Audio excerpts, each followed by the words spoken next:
You're listening to the Youth Critic Podcast on KHZ Network.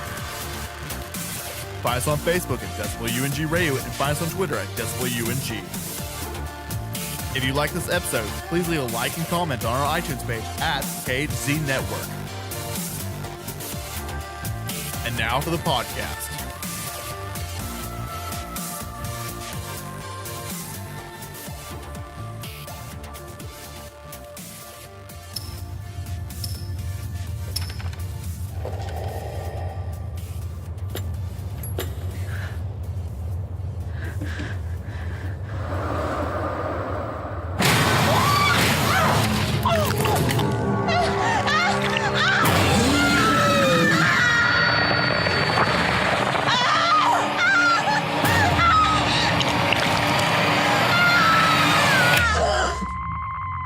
Hello, everyone. Welcome to the Youth Critic Reacts. I am your host, Kel Smith. Joining me today is no one. So the purpose of this episode is basically just to recap January and all the movies we did not get to cover in January. So it's just gonna be kind of like a speed round of reviews, starting with Insidious: The Last Key. Insidious: The Last Key is the fourth entry in the Insidious saga. Hopefully, maybe the last one. And for what it is, it's for a January horror movie, it's actually not that bad. It's actually a really strong, compelling movie. These movies in this franchise have usually been strong, compelling films about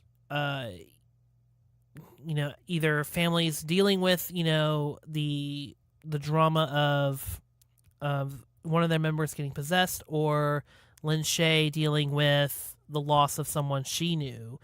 And again, this movie is about Lin Shaye going back to the house where she originally has seen ghosts, and she has to go and get this kind of, key, and defeat this kind of key monster that dwells on the suffering of others. And this movie is really good. It's this incredibly pro-feminist movie about that's also this passing down the torch to Lin Shaye's, her character's niece, and it's this incredible drama about overcoming the trauma of childhood abuse. And the way it all comes together, and the way the whole film comes together in terms of its drama about Lin Shaye and what she wants, and she is the most central character in this movie, and how she confronts her fears and her demons, and how it all comes together in the thematic arc is incredible. It's worth watching 100%. It's a fantastic little horror movie that could. I enjoyed this a lot. It's not dumb. It's not that dumb or stupid. The only thing that I found really problematic was the movie constantly throwing a bunch of these 30-year-old characters that hang around Lin Shaye, because they're the only characters that kind of, all three of them kind of understand what they want to do and what they need. So they kind of hang around. These 30-year-old characters that are like paranormal investigators, they kind of creepily hang around these like Lin Shaye's nieces, and it's for a comedy effect, but still it's kind of a bit creepy and not very well done. Other than that, I thought this was a really strong movie, strong horror movie. It's probably now not in theaters anymore, so just check it out whenever you get a chance. It's a great find. Next up is The Maze Runner: The Death Cure. Now, as someone who followed YA throughout my early years of college and kind of my last years of high school, I thought the YA genre was a fluke, but it had really strong legs and strong potential of making incredible stories about political and social commentary, and the Hunger Games had it, but the Divergent series kind of did, but it made its characters insufferable, and also the things these characters want, kind of like, like whiny millennial like. And the Maze Runner franchise is definitely more in terms of good quality, in terms of what the Hunger Games was, in that Westball, the director, is working with, these kind of lower budgets or mid-range budgets on these big scale movies, and knows how to craft really good action and really interesting visual set pieces, and knows how to build cities for next to nothing. And on top of that, he had to work with, a production accident that delayed his movie a year. So it was a monumental toll to make this film for the cast and crew. And I think they had one of the strongest finishes I've seen in a franchise in a while. It is 2.5 hours long, and it does drag in the middle, and Walton Goggins' character could have been probably rewritten out of the movie.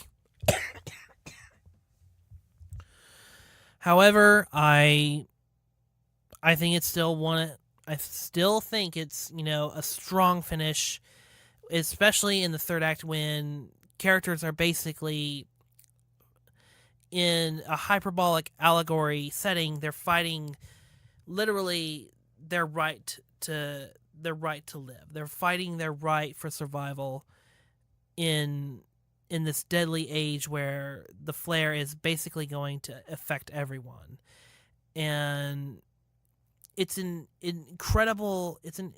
really solid finale. I thought the movie finished strong, and it's a really good finale, very well done, and good job, Westball. I hope you have more movies in the future, and please check out more stuff from Dylan O'Brien, because I think he's a promising actor. I think he can definitely hold a franchise, or he did, and I think he can hold a couple more of these.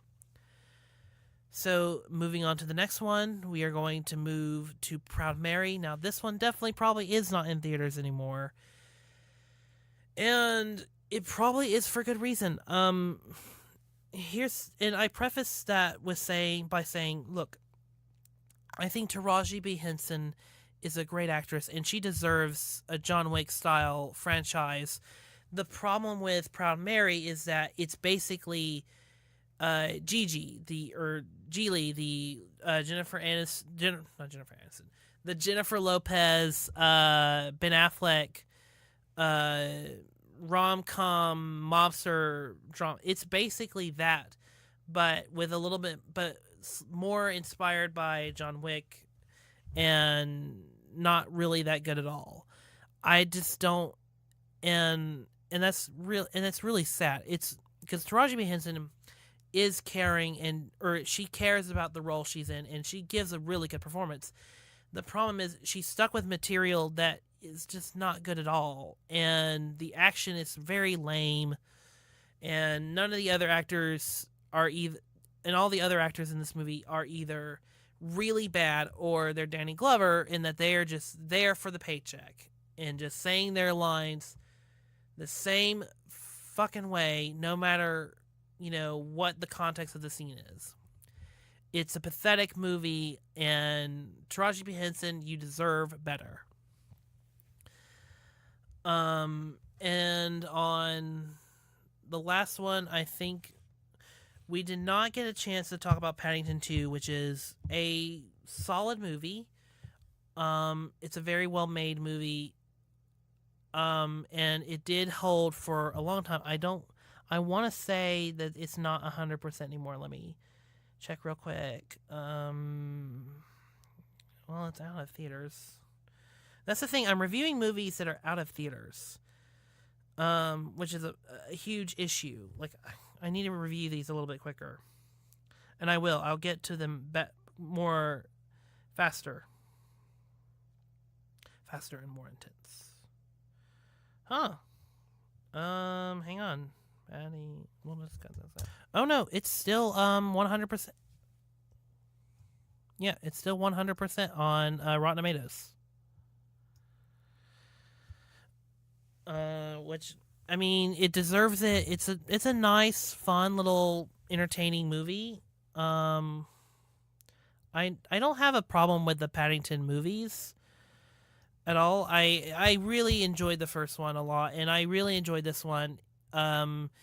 It's just I don't feel the same like emotions, and I don't feel the same emotions that mostly everyone does for Paddington 2. I still strongly recommend Paddington 2.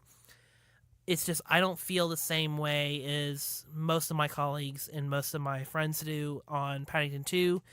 It is a solid watch. You'll be entertained all the way through. And it is a very, very cute movie and with a really strong message and a powerful message about this bear who treats everyone with kindness and is rewarded for it in every sense of the word. And it's the perfect message you want to send to kids. It's just, I don't know. It's just, I don't have the attachment that I have to Paddington as a brand or as a character, as to say something else like Star Wars or Harry Potter. So yeah, I still highly recommend it. It's just not, I don't think this franchise is 100% for me, but I still highly recommend it, or I still recommend it. And that is it for this January roundup. And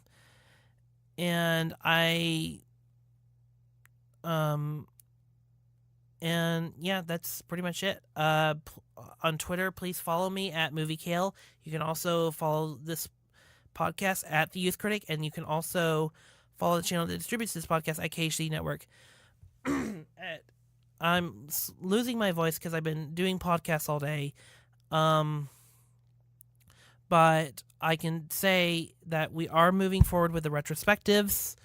We are moving forward, and those retrospectives are the Oscar-themed retrospectives, in that Brandon Cooley and I talk about the Best Picture nominees of 2008.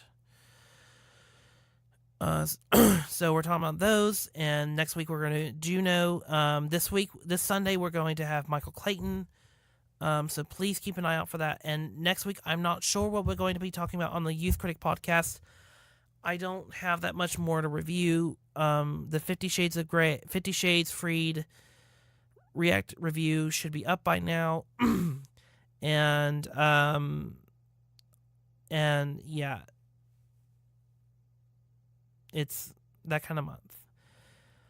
I will see you soon.